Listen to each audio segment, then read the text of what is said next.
Hello, today I will be reviewing this, which is Doom Coalition 1, brought to you by Big Finish Productions. This audio drama has been on my shopping list for quite a few months now. I get the Big Finish audios in a shop on the Isle of Wight called Who Won, and when I visited this year, I sought out this box set, found it, and purchased it, so I'm really happy I got it. I've listened to each episode, and I'm going to give you now a rundown. In fact, no, I'm not. I'm going to give you a review, my thoughts on each episode, and then final verdict afterwards. Let's talk about packaging quickly. As you can see on the turntable, the box set is turning very nicely. I really like the design all the way round. They've kept with this sort of chaotic look, which I really like. It really suits the theme of the production. Episode 1, The 11. It's a well-written and well-performed story which flows naturally and smoothly from scene to scene. The 11 is a very interesting concept which could only work, in my opinion, with Mark Bonner. He can change voices from soft to rage with the click of a finger and has to constantly change voice throughout a range of 11 different personas. It can't be an easy character to play.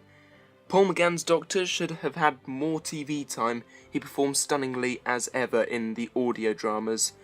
Once the 11 is out, he poses a real threat to anybody around him, and the brutality of his other selves, as well as the 11, is truly horrific in a way that really marks him as the most insecure renegade Time Lord of the bunch. What I really like about this episode, and what I think sets it apart from the others, is that it's set on Gallifrey. I think episodes that are set on Gallifrey have more depth and meaning to them, as the Doctor has escaped from Gallifrey to have a more adventurous life, that he always seems to come home whenever there's peril. It's a really nice and touching thing to do within the story. This is a very strong start for this production, and I think it's my favourite episode of the set. Episode 2, The Red Lady. The introduction of a new companion can come about in basically any way. They all have different backgrounds, and not nearly enough are aliens in my opinion. The Red Lady is a plot focused on two things. 1. Get to know the sort of person Helen Sinclair will be. 2. Get to the next part of the box set in a believable way. Helen Sinclair is an interesting character, a 60s girl who struggles with being a woman in a man's world.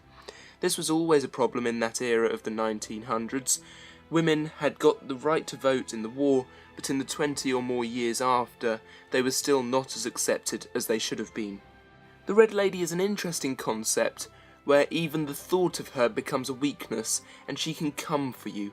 The story once again has a tone of brutality to it, with proper deaths, which used to be plentiful in the classic era, but also the prospect of self-harming, i.e. blinding oneself to avoid her image.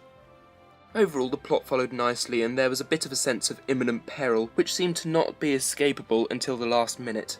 Something I thought about while listening to this one is that in audio you have to describe everything that's going on, and it's something the cast really can do very well.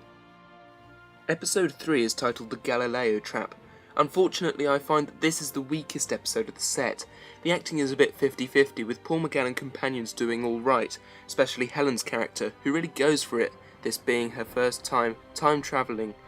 Whereas on the flip side, the creatures and the way they act is very weak and poor, and I just don't really like them.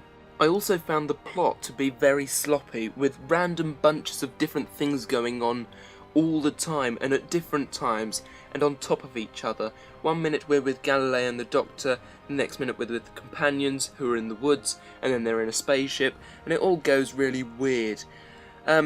The other characters as well, their voices seem to merge in my head in this episode, and I can't tell who's talking really. On the positive side, the story did continue as if part of a chain, with it continuing and referring to the previous episode, and had the setup for the finale. However, I found the reveal that the 11 was the person the creatures were delivering the Doctor to was too predictable for me. I mean, you just knew it was coming. As far as historical episodes go, it's not my favourite, by a long way. Episode 4 is the Satanic Mill. The climax to the set presents a dilemma. It's only the end of the first quarter of a bigger picture. This means that the story has to round off the box set, but not the series.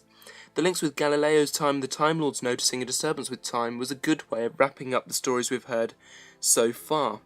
However, the Red Lady was in the setup, but ultimately not a part of the reveal. Liv and Helen are given a bit more space to be strong companions than previously, playing the damsels in distress, and soon after the strong independent characters companions just need to be these days. The 11 is back for the finale of the set, but this time seems a tad more desperate than threatening. This is often the way with plot lines, however it is a shame, as he was put across very well in the set's opening episode. Once again, the plot was a little sloppy nearer the end. I found it to just sort of wean near the end. The threat wasn't overly threatening.